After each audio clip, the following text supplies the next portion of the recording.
Thank you. All right, we'll make a start. So I'm Brett Willow-White. We also got Joe Abbey and Peter Woods as our tag chairs today. So I'd just like to start off by acknowledging the traditional custodians of the country throughout Australia and their connections to land, sea and community. We pay our respects to elders past, present and emerging. We'll just have a quick look at the agenda. So doing the welcome now. We won't do, we've previously in the past done formal introductions around the room. We're not going to do that today. Most of the people who have attended before, I do notice there is some new people on, but what I'd ask if you're happy to put your name, your organisation and your email into the chat, that'd be good, particularly if you're new with us. But even the existing people, if that way, if someone wants to reach out to you from this group, if you're happy to whack them in the chat, that'd be great. So I'll be kicking off with some updates on projects that we're doing at the moment, and particularly the ones that are relevant to this group, the UET and UEP training packages. Joe Abbey will be doing a summary of our request for advice and tag report from our tag earlier this year. And then we're going to go into some matters for discussion, a couple of points that have been raised with us since the previous tag around the training package. And then we're going to have a bit of an open forum towards the end and really hoping for some input from everyone to that. And the chairs will sort of lead the discussion there. But I might just throw over to Peter Woods for a minute. He's just got something he wants to address with the group. Yeah, just from our last tag meeting earlier on the year, I thought it would be good to advise people from around Australia the passing of Dave Britton from Essential Energy. Dave was a part of the UET training package for 20 plus years, and there will be a lot of people that are on here that probably haven't been advised of Dave's passing. He did get crook and passed away a few months after first becoming crook, and I just thought it'd be really good to recognise Dave for his work that he did with the old training programs over the years, and thank him for his advice and support, because he's been a very handy person in around the UET training package. Thanks for that, Peter. Yeah, he'd be sadly missed. He was certainly a wealth of knowledge, and came on board with PSO as soon as we sort of reached out to in the UET space. So thanks a lot for that, Pete. And then special thanks to Pete. He's actually on leave, so he's joining us from sunny Townsville. Great nomading his way around the country. So thanks heaps for giving us some time, Pete. So just onto our projects. So the UET refresher units, which has actually been going about a year now, is sitting with the skills ministers. I had a meeting with the Juror Assurance body the other day, and they've given the ministers a date for that to be back to them by the 30th of July.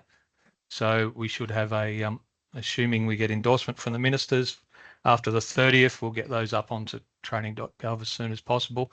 But also as part of that, and a few of the people on this call were involved in the tech committee for it, we got the tech committee back together. And we've actually written a practical guide for implementation by RTOs for the rescue from a live panel unit and the rescue pole top, because there was some, during the process of that project, there was some issues raised around cohorts of students that were being delivered those units and whether that was actually suitable for them. And if you read the content of the unit, it's not actually suitable for some of those students that are getting delivered to, but we wrote a guide to beef out some of the wording where it says stuff like or requirements. We've actually put in that guide what that means and what students would be expected to know around organisational requirements. So that guide will be published, assuming the units are endorsed, alongside the companion volume implementation guide. Melissa? Hi, Melissa Wortman, Utilities ITAB. Yes, Brett, New South Wales Utilities ITAB. Yes, I have been involved in that process, as you know, Brett, and I've just emailed our state training authority saying that we are happy with the process moving forward. Our stakeholders, based on the fact that a new unit of competency is going to be written, and you've also specifically for the ESI industry, and also obviously the user guide and all the other stuff that you were just talking about. So we have now formally told training services, who will inform the minister, that we will support it based on the letter that was sent from Anthea a week ago about That's great, what Melissa. we Thanks for that update. what as long as that's those timelines of the new unit and also the user guide stuff is developed. Thanks, Melissa. Thanks for the update. And just touching on what Melissa said there, so what we've committed to do under a project we've currently got running in the UEE is these units that have been developed are specifically for the ESI, electricity supply industry, and we're going to develop a broader unit that can be used outside of that industry for like the people who are currently apparently doing the training, paramedics and fire brigade and that sort of thing. And it'll be a lot more not as prescriptive to be in the USI, and a lot more electrical safety and stuff in there that would be assumed by the workers doing those refresher units. So that's where we're going with that. Keep your eyes out on that UEE full review for updates on that one. So we've got 10 new projects, and out of those, the ones that touch in this space, and we raised this back at the tag, I think, beginning of last year, the need for a terminate HV insulated rubber cables as an elective in the distribution underground package is where that's going to sit. So we're currently in the process. We had our first tech committee meeting last week for that one, or start of this week. We've got a bit of a rough draft happening that the tech committee is now looking at, and some questions we raised throughout that meeting. Get back with them in a couple of weeks' time, and hopefully get that out just for a bit of public consultation and feedback in around a month's time, hopefully. Shane? Morning, everyone. Their condolences at Britain's family, and thanks for sharing, Peter. With the rubber cables. Not on mute, Shane, but we can't hear. You're a bit quiet, mate. Am I? It's first time for everything. Yeah, go again, mate. You're just really quiet. Oh, sorry. Yeah, no, that's better. Bit of a shock couple of days. I'm not too sure why it's on so soft, but with rubber cables, we're actually training that in the mining industry up here in WA. So I'm keen to get any information on what you're trying to put together. I haven't seen anything at this stage. Okay, we might swing you in, because I actually reached out to Shane O'Byrne and he was a bit busy because he'd showed some interest. I might swing you into that tech committee, mate, as a late substitute off the bench if you're keen. Yeah. And I'll send you the drafts and whatever. That'd be great. So you're doing like vendor type training or non-accredited stuff? We're linking it to the current unit of competency, but what, the polymetric? Requested by BHP and Rio to deliver training, and we modified some of our courseware to suit in consultation with our trainers. Yeah, look, I've borrowed pretty heavily off the high voltage polymetric one unit already in the core. A lot of the contents come out of that. We've just refined it a bit, obviously, to suit the EPR. But yeah, happy to have you involved, mate. We'll take that one offline. That'd be great. Okay, thanks. Yeah, because mining is one of the main industries that are using it. So. And also, as part of these new projects, we've got the remote and very remote training package update, which is to that UET 30921, Certificate 3 in ESI and very remote community utilities. There's also a UET Cert 2 unit as part of that project. I'll talk a little bit more to that down further about reaching out for some SMEs, which Shane is definitely going to put his hand up for, I reckon. And then we've also got 8 other projects up. I won't go through all those. UEE full review is one, but if you go either scan the QR code, that'll take you to our project page, or if you just go on PSO and hit on training products and projects, Rachel's just put the link in the chat as well. You can have a look at any of those other projects that we've got happening there. All right, I might throw over to Joe. Thanks, Brett. Okay, so this is the outcomes from the February request advice. So interestingly, what we've got 36 people on the call today. So that's we had back in February had 26 registered attendees at the last tag. Registered, and actually 22 turned up. So that's a good attendance rate from those people who expressed interest or registered. But I guess the request for advice piece is the bit that we probably need to do a bit of work on. So of that 22, only 8 people have responded, and I guess 33% response rate's not great.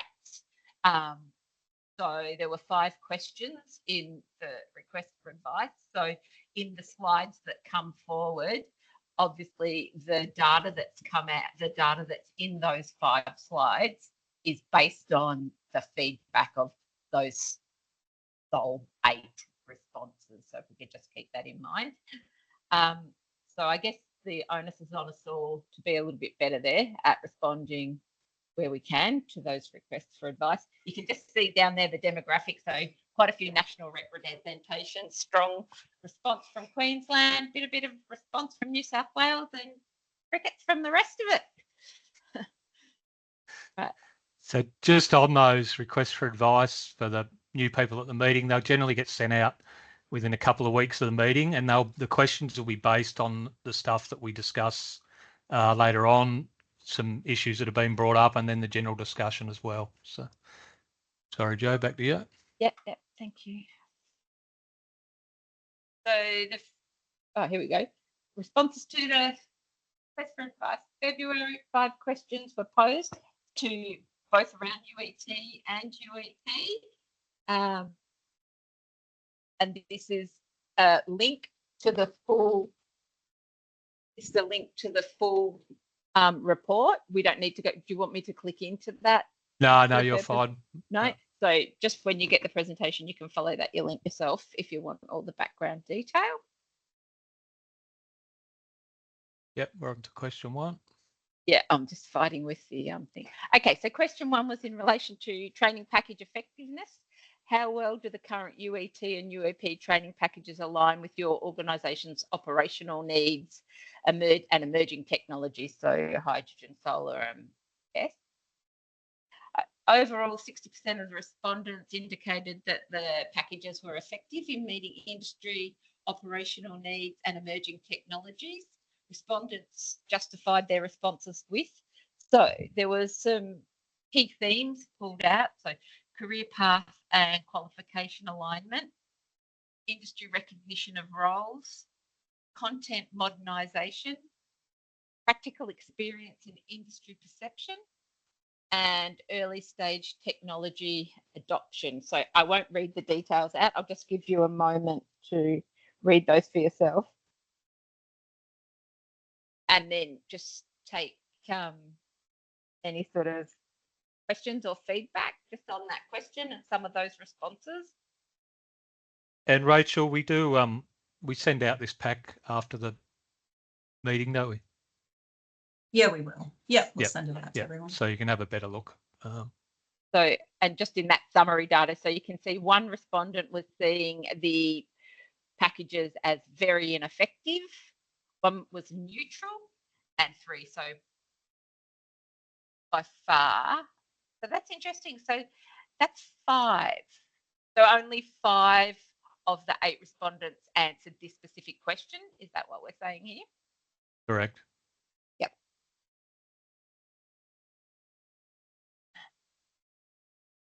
actually, that's Chris has just put the note in there about getting a reminder in the calendars for the responses. I did note with the low and no enrolment responses required, there was a calendar entry for tomorrow put into calendars to remind you to submit. So that might be a good thing. Yeah, we could do a reminder for when it's due. I think that'd be a great idea. Yep. So has anybody got anything that they want to pass comment on just on this question one?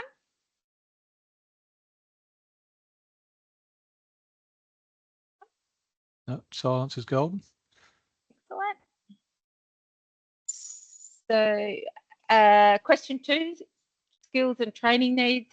What specific skills and competencies do you foresee as essential for UET and UEP workforce, in particular small scale, off-grid and large scale?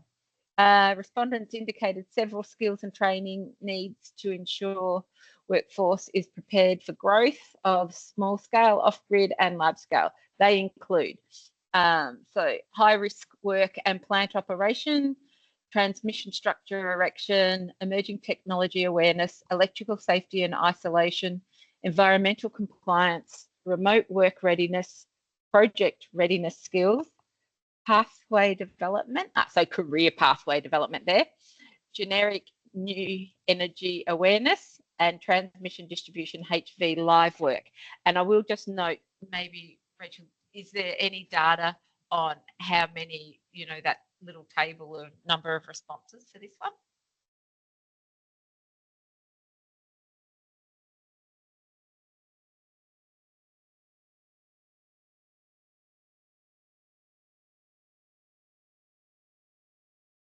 Any questions or feedback there?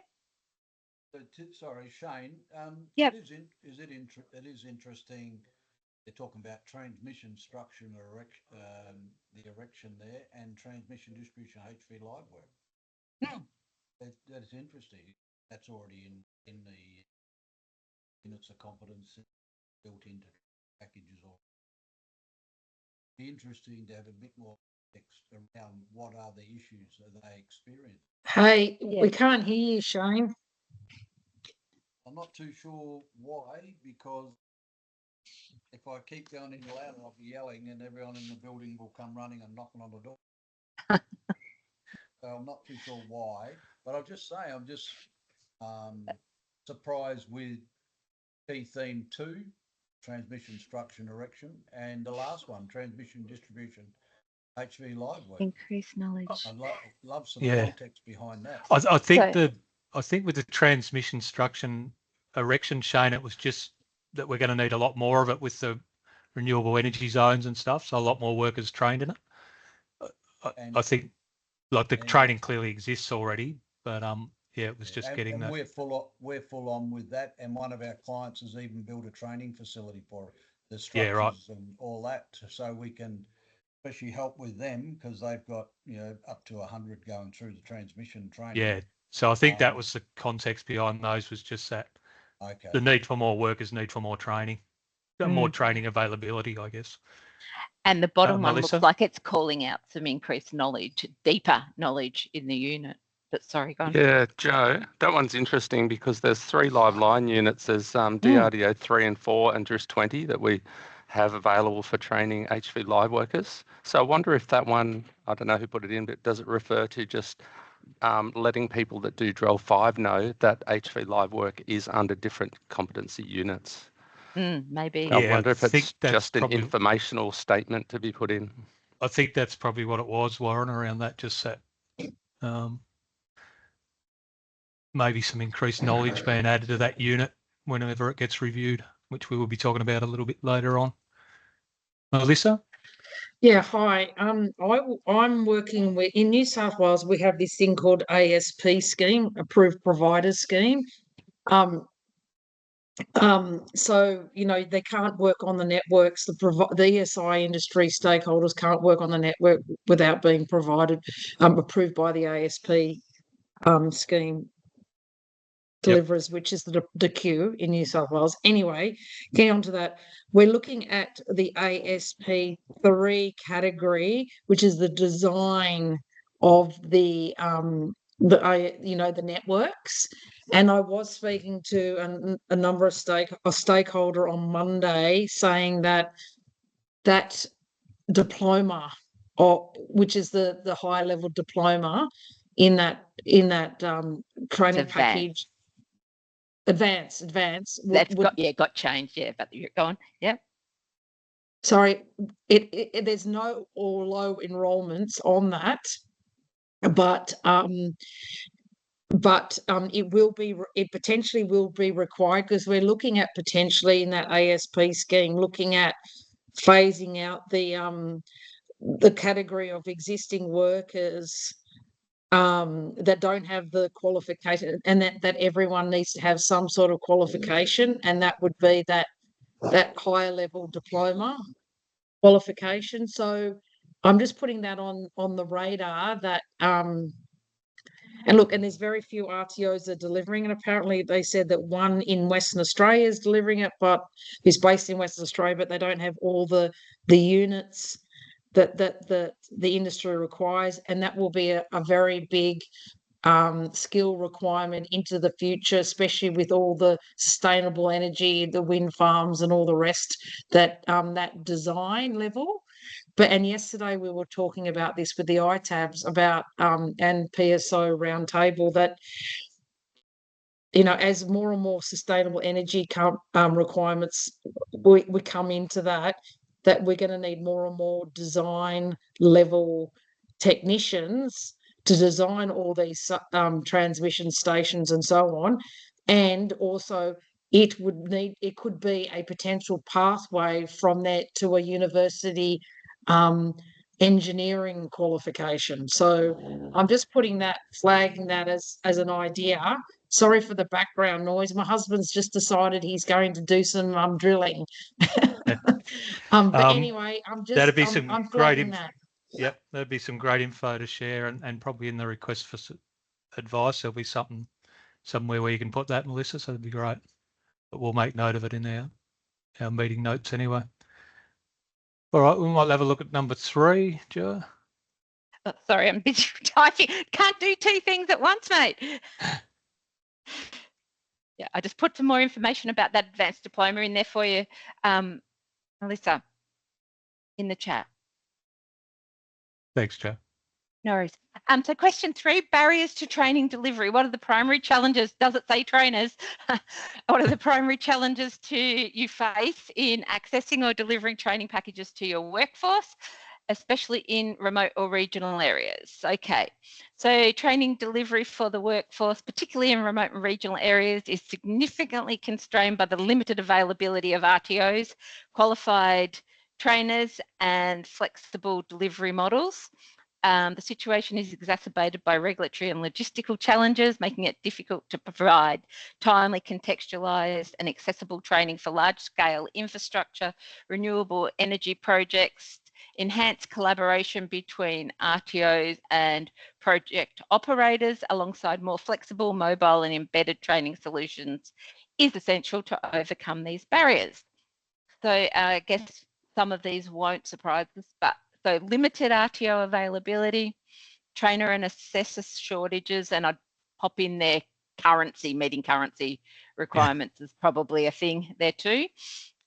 Inflexible delivery models, delays in training commencement, limited contextualisation, technology and connectivity constraints, regulatory and licensing barriers, workforce specific needs, literacy and numeracy barriers, and I think most people will know there's actually a D in that now, so digital goes with that little group, and the need for on-the-job training solutions. So there's a lot in there, which I think people said, Jo, I don't think there's any surprises there. No. Another one of our existing projects is that workforce blueprint that all the JSCs have been tasked to do. So if you do want to have a look on our web page at that, a lot of these issues are across the country, and every meeting they've had with those the same things keep coming up. So there's some solutions hopefully going to come out of that, or some suggested solutions, but there's no easy fixes to most of those. And then I think one of the other things that's a bit of a challenge is numbers, because of the variety of disciplines or specializations within those. The student numbers are quite small, which poses its own delivery challenges. Like, it's either too small of a number for it to be worthwhile for delivery, or also if an organisation's buying a corporate course, then it's an expensive option, if you're buying a full delivery just for a couple of people or a small cohort. So I think that's another little issue in that space. For sure. Anybody else got any comments on this one? Do we know how many people answered? Oh, question 3, 5 responses. 3 employers, 1 private RTO and 1 enterprise RTO. Very good. Okay, question 4, sorry. Industry engagement. How can PSO and the technical advisory group improve industry engagement and collaboration to better reflect the needs of your sector in training packages? Okay, so particularly in large-scale infrastructure projects, industry engagement must become more practical, flexible and inclusive. This includes directly involving Tier 1 and Tier 2 contractors, enabling feedback during active project phases and addressing gaps in the current units of competency. Engagement must go beyond compliance and legislative understanding to genuinely serve workforce development and training outcomes. Okay. So the key themes out of all of that. So broader industry representation. So I think we all could put our hand up to actively invite and encourage industry to participate in these types of sessions. Project-based consultation, flexible feedback mechanisms, transparency in feedback use, focus on workforce development, specialised working groups, addressing gaps in units of competence, got a bit of background noise, industry-led review of units of competence, and focus beyond compliance. And what have we got here? So we had 5 respondents also, so same, but looks, 3 employers, 1 private RTO and 1 enterprise RTO.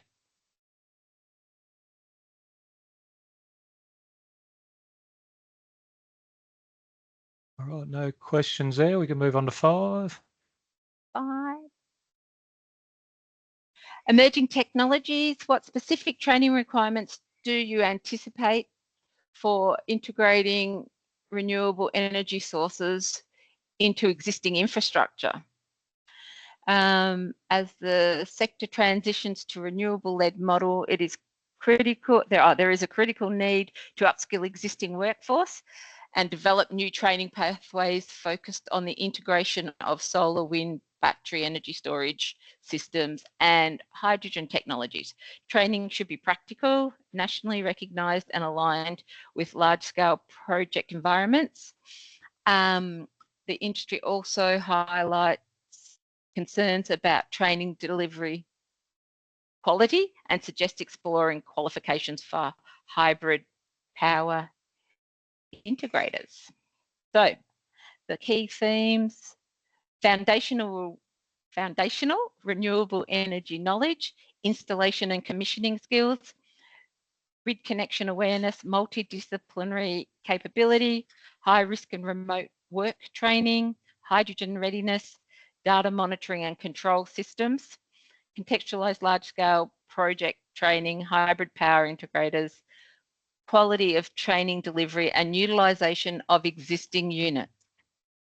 So,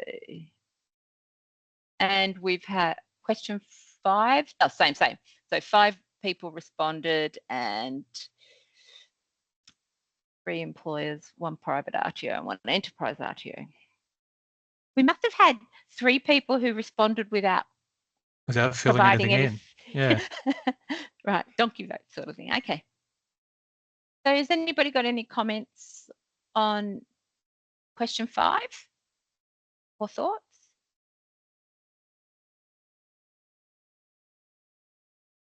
And we'll have a bit of a discussion on emerging tech in the general later on, but yeah, Melissa. Melissa? Sorry, Doug here, guys. I think there's a trend in all of these, and that trend is industry engagement.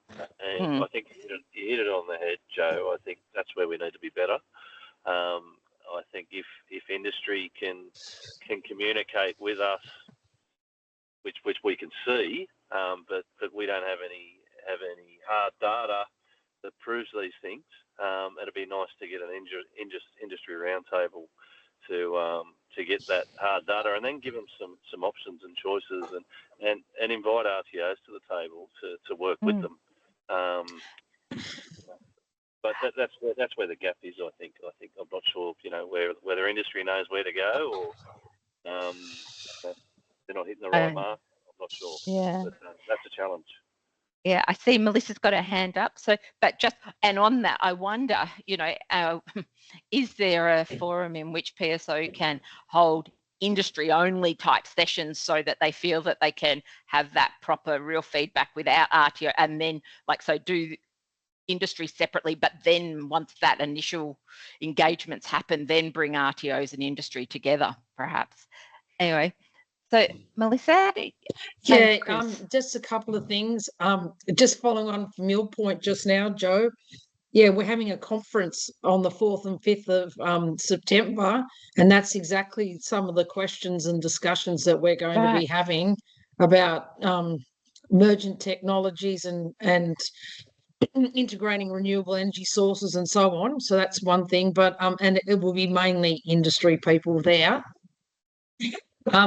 But following on from that, yeah, just a ditto again, Brett, from what I said before about, it's not an emergent technology, but apparently that design stuff is very much going to be, highly required to integrate, into the network. So it's not so much about emerging technologies; it's about using that existing qualification, more effectively, and also being able to provide a pathway. But yeah, I suppose the connection here is just about renewables led, right? So it's all about that design of those networks. Yep. Chris? Yeah, thank you. A question about whether there are a targeted number of, whether you've got a quota for industry placements on each of the tags. And the next statement would be that there are many contractors that are now entering into the ESI space that have spent decades building civil infrastructure, but ESI is new to them. So as we're standing up these major transmission projects, there's a whole new world of both technical capability and understanding in the training space, but also new connections to make. And I wonder whether there's an opportunity to ask industry to discuss some of their pain points, to provide some case studies about just how hard it is as a journey coming into this market. Thanks, Chris. Sorry, Rach, should I do something to the presentation then? I've given it back to you. My hands are not touching anything. But yes. Thanks. Sorry. Thanks for that, Chris. I'll take over this one. Thanks for that, Joe, for running through those and just reinforcing if we can get, when we send out that request for advice, we really would like to get everyone on the call to respond. If there's there is areas that, if there's a question that's not in your wheelhouse, there's a chance to not respond to that. So, yeah, it's where we base our moving forward with projects and stuff, and we'll get to our future thinking towards the end when we do the group discussion. But and that little reminder is a good idea. So even the day before, a calendar so reminder, if it's due on the Friday, maybe a calendar reminder on the Thursday or something. That was a great idea, I reckon. This was one that's been raised with us from SA Power Networks, and William, I think, is on the call, so I might throw to him in a minute. And don't shoot me, I know that's a high voltage pole, not a low voltage. But South Australia use the Stobie poles, which are a metal pole and then the metal cross arm. And I'll throw to William for a bit more information, but basically they're not allowed to do this task live. And as you can see there in the unit of comments, the RDO 005, out of all those things that it says do at least 4 of, the cross arm's got an asterisk and it's a must do. So it's causing some issues for the training in SA. Just wanted to I'll throw to William first and then we might open this one up for discussion. If you can just give us a little bit of background, William. Yeah, hi everyone. William Burnell here from SA Power Networks. I'm a training consultant delivering training in transmission, distribution and electrical fields. Like Brett touched on there, we're quite unique in South Australia in that where infrastructure is very much South Australian only. And for those that aren't aware, we do have the steel Stobie poles and steel cross arms. That's our standard construction. And as such, there's elevated risks associated with that. What we've actually found under review of the UET 005 is that there's the mandatory requirement to replace Australian cross arm as such. We underwent a review 2000, I believe it was, as a business and identified this as a too great a risk to undertake live. And as such, as an industry, we put a ban on that, and that ban remains in place and will remain in place. As such, it makes it quite difficult for us to actually comply with the requirements of the package. So I've raised this through the tag as a problem for us as a ERTO in being able to deliver that, because we do actually provide training in all those other items listed there. I think there's 7 in total. However, the one mandatory one is the one that we can't do. So really just wanted to open it up to discussion to other DNSPs to get some feedback from their end, because really we'd be looking at possibly making a change to that if we could. Thanks, William. And yeah, I guess that was the point of putting it in here, was to see if it raised any alarms in other jurisdictions, if that was made not as a must do, just as in the list of one of the 4 that you can pick. So I'll go to you, Warwick. You're on mute, mate. Thanks for that. Yeah, good day. I just wanted to give some background info for the way it kind of runs in New South Wales after hearing about the SA situation. So as you might know, there have been fatalities in New South Wales on the change cross arm live on LV. And the situation for allowable work has changed as a result. So, for example, with Endeavour Energy, we can change a lower LV cross-arm live, but we can't change the one above it in a thwartship. So that kind of thing. I would think you'd expect across Australia there's going to be a variety of different rules for what's allowable on LV live cross-arm changes. And therefore, this unit is challenged and will be probably in the long term to suit everybody's needs. And it's probably going to have to be changed to make it suit that scenario. Maybe the simulation of the task is going to be suitable for South Australians, considering their staff might leave and go work nationally in another place where it is allowable. So maybe consideration for that. But to state that you must have to change a live LV cross-arm does seem difficult nationally. It might need a bit more flexibility put into that area to suit that evolving work situation across all the networks. It's just my 10 cents worth. Thanks, Warwick. Anyone else got anything they want to say on this one? And we'll have something around this one definitely in that request for advice. Does anyone see a major issue if it wasn't a must do, I guess? Shane? Can you hear me now? Yeah, mate. Yes. Okay, I found a button that I didn't activate. Yeah, I'd just say remove the must do, because we still train both the top and bottom straight arms, just depends who's in the course. So we do all that. I do hear rumours New South Wales trying to ban live LV work. Is that still correct, Warwick? It's a different situation depending on which DNSP you're at. So dependent upon the DNSP's appetite for risk, and we draw the line at a certain type of cross arm and allow some and not others. I think that will evolve over time. Yeah, so if you just remove the mandatory requirement, that should help everybody and give them the flexibility to pick out 4 of those tasks. Yeah. The interesting thing, though, is that it is a live LV unit. And once you start to remove the mandatory must do LV live tasks to be deemed competent, you may end up with a lesser competency worker that's been allowed to get away with less live LV tasks and deemed competent with that unit. I mean, they're still got to do the 4. We could be watering it down. Yeah, but you could do 4 that had nothing to do with the cross arm. The way that reads. Yeah, okay. So just remove that must do off that, and they've got their other choices. Yeah, sure. No, I'm saying you could do 4 without doing a cross arm, which is not. That's bad. Just the whole idea is to do the reason the Australian cross arm was in there was because it actually gives the whole range of tasks that they do when they're working live, so matting and all those. So that's why it was in there. So from that perspective, so if you remove that, then you're going to remove some of the complexity of working live. So but then you can't do it in certain states. But then the complexity of live LV work is reducing over time across probably the whole industry as we recognise that the fatal risk is there. So it probably just reflects the but our risk appetite is less.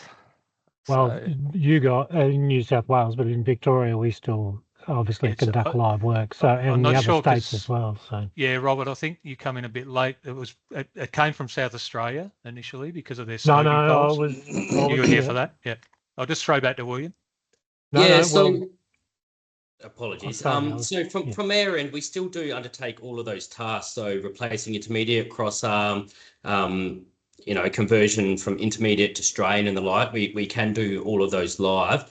It's just really the replacing existing strain alive is the one that's a sticking point for us. So completely understand that we need to maintain the ability to keep that skill level in there, and replacing cross arms is an important task that we do on a regular basis. So whether it could be a format where you do, one of those cross arm change scenarios as a mandatory or something like that might be a compromise in that regard.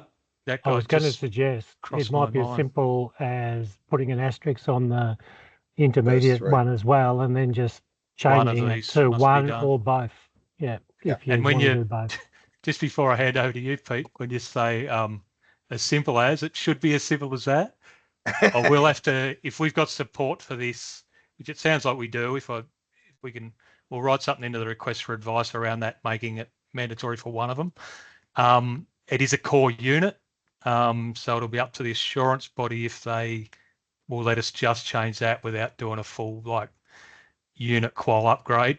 Because normally, if it's a core unit, I reckon with this, because of the safety, we might be able to write it up to them that it just needs to be done without a full qual upgrade, because we don't want to go down that road. We'll talk later about future planning and stuff around the quals. We wouldn't want to do this project, push it through over 6 months, update the qual, and then we're looking at it, and this is all we change. You know what I mean? Even though, so we might, because it is a safety issue, I reckon we've got a pretty good reason that it should be under a minor change, even though it's a core unit, because you're not changing the outcome of the unit as such. Yeah. That's right. So But the risk is assessments applied to every task you do anyway. So if the work team determines that the risk is too high and you turn it off, that should be just standard procedure across the board in every state, surely.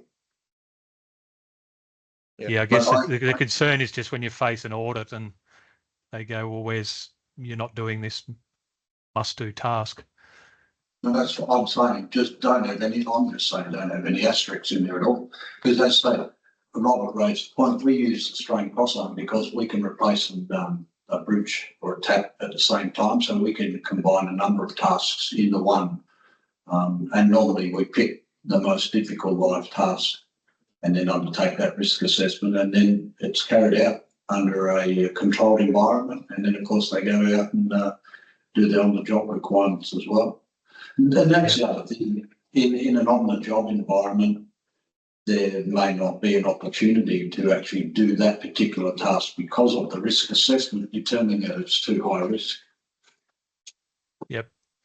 Pete, did you still want to? Yeah, but you went down the path where I was going to make the suggestion. I think if the first two you could leave as asterisks and change the bottom one from must do to at least one of, or something like that. Yep. And it is. I agree with Robert. It is about keeping the complexity there a little bit. You don't want people to just do the easier ones from the bottom of the type of the list. 100%.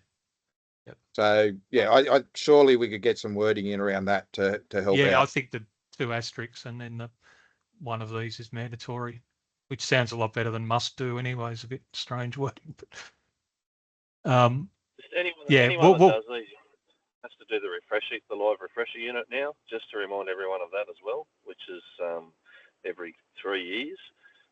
So that sort of ties into this as well. And in New South Wales, the ASPs are not allowed by the network, the DNSPs, to actually do any live work, although they might be accredited. So that's where the live refresher unit, they really only ever do it in a training environment. And it's a core unit, but they need the line working unit. So there's a lot of challenges in this space that I think it merits its own meeting, to be honest.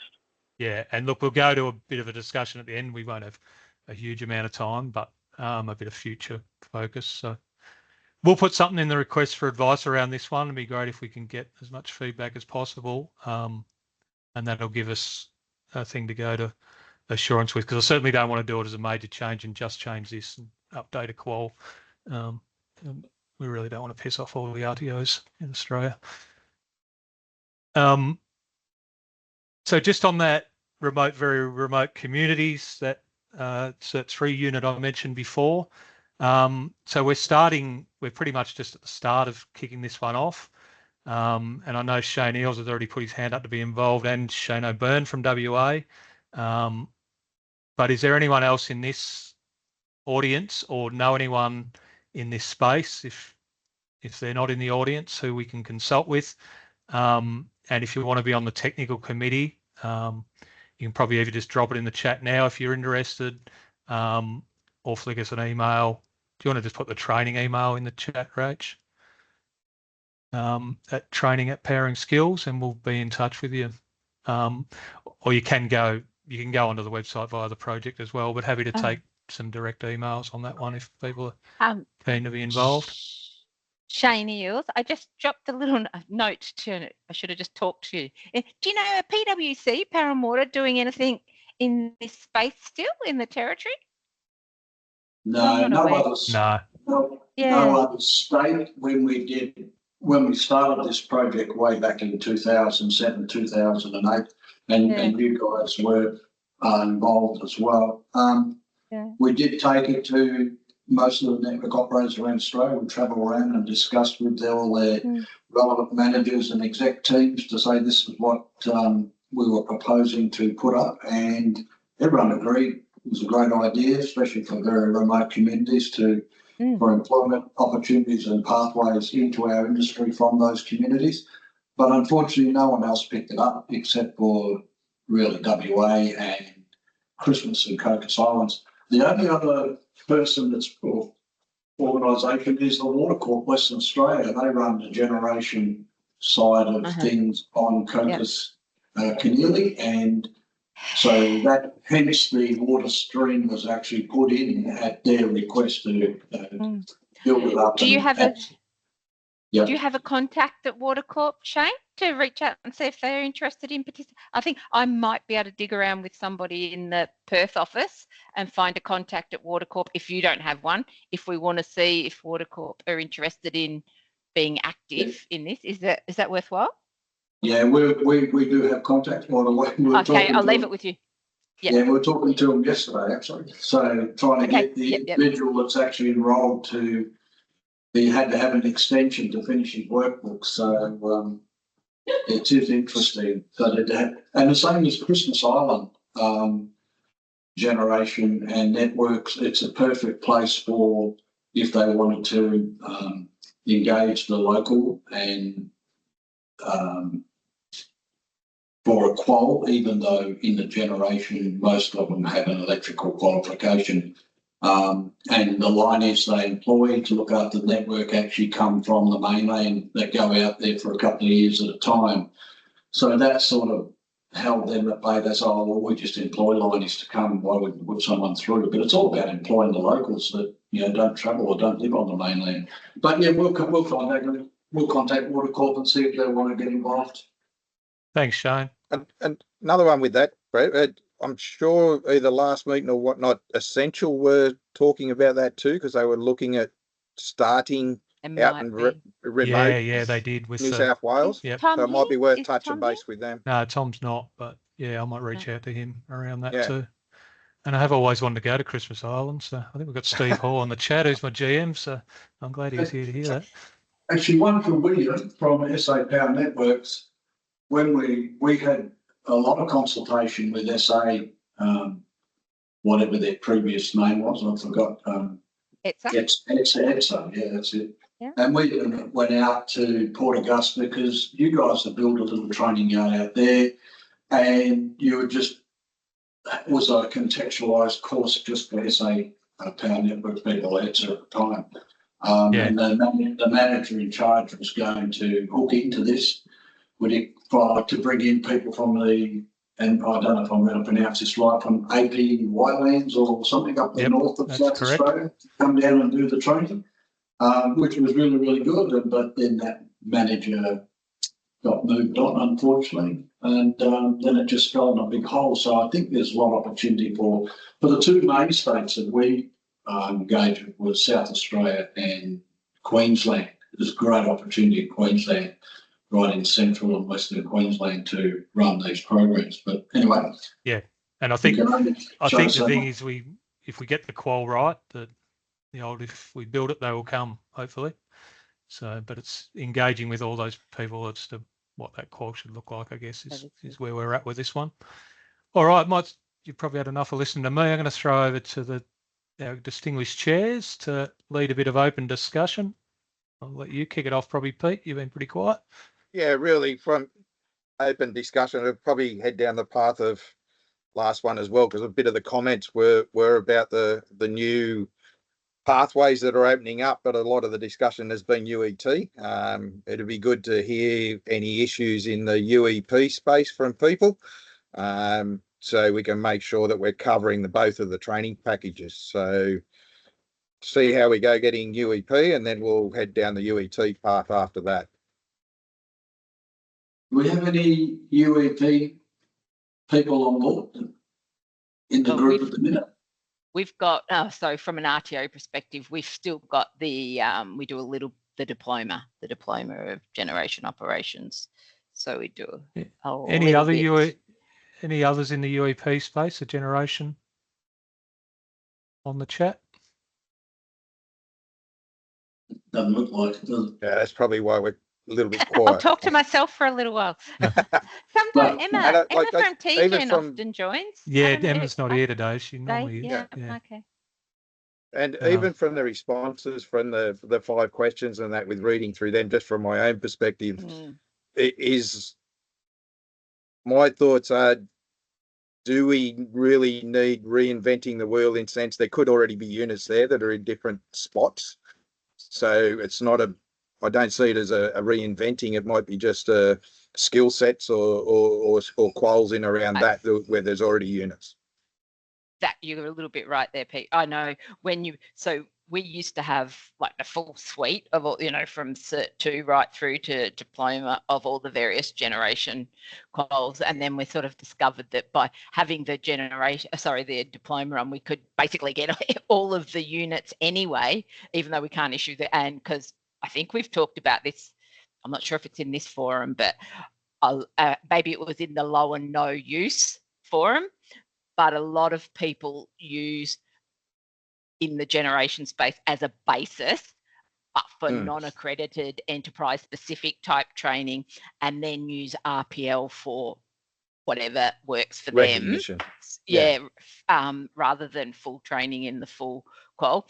And you're right, there's already solar, hydro, wind, like only a few, but there are certainly some of those units already existed embedded within the quals. So yeah, and I'm sure there could be some more, but yeah. From the UET before, we had on to look at creating units in the UET, and when we actually looked at it, we actually got the 3 UEP, UET and UEE together to actually see, because they sit in what you think might sit in one qual with really already sitting in a different one. Yeah. So I'm happy McMinn, I think, had his hand up. And I think just before you go, Brett, I guess the reason we wanted to talk about this is, as we mentioned earlier, we're doing the UEE full review. Our plan is in November is when our next round of submission for projects go in, and we wanted to do a review of the UET and UEP quals, which doesn't mean if there's stuff that's existing that people are happy with, we're not going to make wholesale changes to stuff that's not right, that's right. But it'll be these things of, emerging tech, skill sets, any of the quals that aren't being used, like that remote one, it's a separate project. But if there's other quals within there, like we mentioned before about the diploma, if it hasn't got a big uptake in that, but industry see it as valuable, like Melissa was saying in New South Wales, is there some tweaks we can do to that qual that's going to make it more usable and more relevant? So I guess that's, don't freak out that we're going to just pull everything apart for the sake of it. There could be quals units that everyone's happy with, they'll just get re-templated on the new templates, but we can fix what the issues are, and that's really what this discussion is the start of, even though we haven't actually applied and been ticked off for the project yet, but it is on our future planning of work. And that's a good, I was just going to say that's a good call out, Brett, because people can at least now have in their mind that come November, so now's the time to start thinking about your wish list of what could or should be, nice to have, must have, whatever. And so when do you think, if we work backwards from November, when do you think people should be starting to expect some more noise in this space? Well, we'd love to start hearing stuff now, would be. Now, right. So people can start just dropping it through, however. Yeah, through that. If you send it to training at, which Rach put in the chat up there, any issues you got, because that helps us build out our submission for the project as well. I'm assuming you're going to pull out a technical committee. Are you going to pull out a? Yeah, that'd be once the project was stood up. Yep. And they'd probably be similar to, not as big as the UEE, because there's a lot more spread there. So we've actually, what we've done there is put together about, I think there's 9 or 10 subject matter expert groups, not calling them tech committees, and then we've got an overarching tech committee for the whole project. So something similar in this space, but there wouldn't need to be as many, but you could have stuff around the live work and LV, HV, that sort of distinction a bit. The experts in this field seem to cover a fair bit of all that work, so in UET particularly. So. The hand, who did you say before had their hand? Oh, sorry, Brett McMinn from PSO. Okay. Are you still with us, Brett? Just a quick one, sorry, when I tried to unmute, I accidentally hit my keyboard and hung up. Didn't know I even had that button on there. But no, I was just reconfirming what Joe mentioned. It was in the low non-enrollments info sessions, Joe, that you heard that about the Cert 4s being more applicable. And then, people like those employers just aren't picking and choosing to make their own little training skill sets, like a non-accredited training. So that's been already captured, Joe. So that's being logged in that project, which will feed into the full UEE review, which will encompass those sort of feedback items. One thing that has been raised with us, and it was around in that UEE review, and it doesn't actually sit there because it got raised from a couple of ESI stakeholders that the UEE units that are being used in the UET, could they be contextualised more to suit the UET? And it's like, no, well, they're imported, so they're made to suit the package they're in. If you import them, they should suit. But is there some of those UEE units that are being used in the UET package? Should we be importing them? Should we be writing UET units around that same area, but that are more specific to the ESI? So that has been one thing that would be on the agenda in that review, because I think in the past they've dumped a heap of UEE units in there and then put the specialist UET on top of it. But are all those UET units, suitable? I think CD21's in a few of the packages, which is fix and secure, which, linings fixing to a hollow wall, is that a skill that they're ever going to use? So, yeah, I think that's definitely one topic of conversation that we'd like to hear a bit on, and we might put something around that in the request for advice. The fix and secure was removed because it was all written around electrotechnology in buildings and workshops, but it didn't suit the distribution lining. They were doing training in stuff that they'd never do.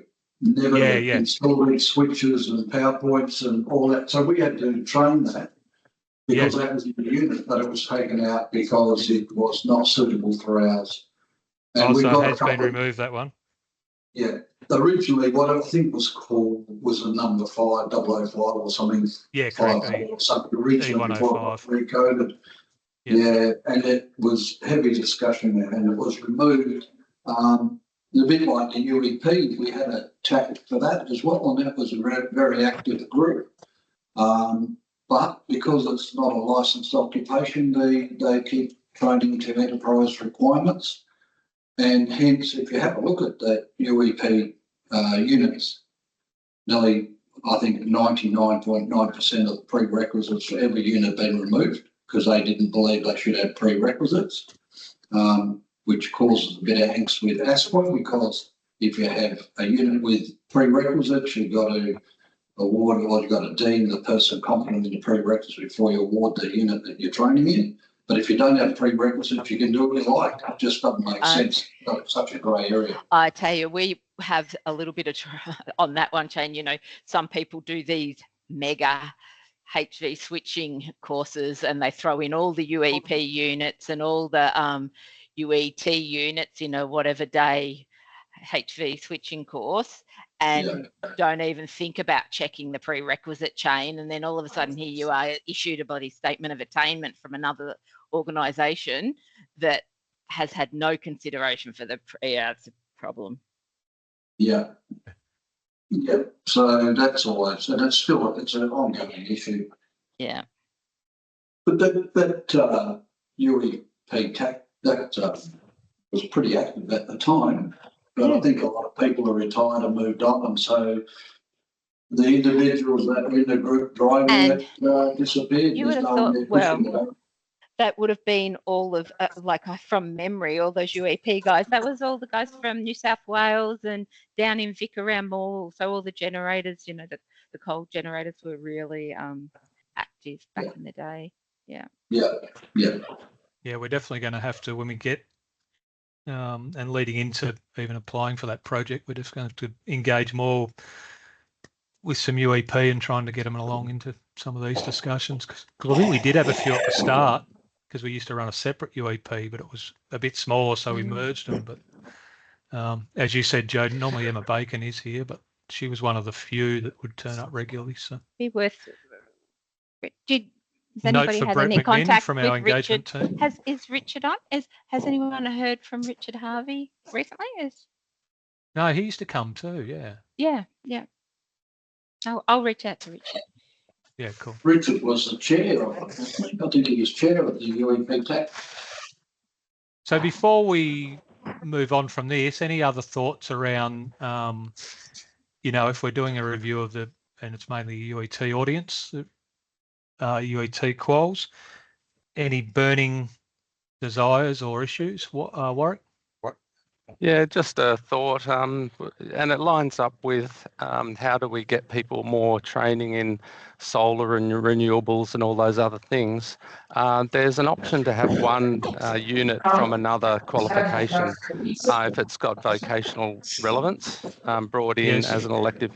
Have we put any thought to having that up to 2? From another qual? That can certainly be a discussion. Can everyone make sure they're on mute if they're not talking? Yeah, there's a lot of background. Yeah, just thought if we lifted that from 1 to 2 elective units from another qualification, if it's got vocational relevance, it just means you might be able to get 2 relevant renewables units from another qual without having to double up on creating units into the ESI, the UET qual. Look, all those things and it's like, because we're doing the UAE review at the moment, all those things are open and on the table. Yeah, just a thought. Yep, absolutely. That would be certainly a topic for discussion, and I couldn't see there probably being too much resistance to that, depending on which qual we were talking about. And yeah, because you've got, like you said, they've got to be relevant anyway to bring them in. So, anyone else with anything to say on future planning for the UET space?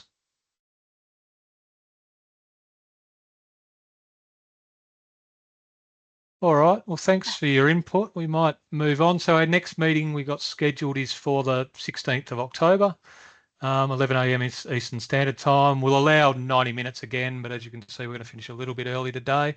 But we'll also probably be revisiting, because we'll be close to that November deadline for our submission. So we'll try and put some really relevant stuff about what we talked about today and that future planning into the RFA this time. So just backing up what Joe said before, 30% is not a great return. We've got about, I would say, because there's a few PSO staff here, so we've probably got 25 people in the meeting today that would be responding to that. So it'd be great if we can get, always aim for 100%, I say. Joe? Yeah. So I was just thinking, Brett, you and I might just do a little call out for the territory. So this year in December, the National Training Awards are being held in Darwin. So we'd love to see you all in Darwin. Pop in and say hello. It could be some... and what date's that, Joe? I reckon it's the 5th of December. Early December, yeah. Whatever that Friday first Saturday the 5th, is. whatever the Friday is. Let me open Friday the 5th. And I know it's going to be beautiful weather up here this time. It's going to be stinky, hot and sweaty. Make sure you have a haircut before you come. But I think that the organisers are going to quite a bit of trouble to have some surrounding activities around just the awards night. So yeah, it should be good. Yeah. Litchfield's magic that time of year because there's heaps of water and not many tourists. So if you can handle a just sweaty the odd walk, croc. Yeah. Yeah. Anyway, that's how I just all right. call that out. Yeah, good one. Good. Yeah. So unless there's anything else, we might wrap it up, and just want to thank you very much, particularly Joe and Pete extra for being on leave and coming in. Yep. Dedicated. But thanks everyone else. Been a good discussion, some good points brought up. So if there's nothing else, we might close it out and give you back about 20 minutes to go on. Thanks now. Cheerio. Lunch. Thanks. Cheers. Bye, Thanks everyone. all. Thank Thanks. you. See you later.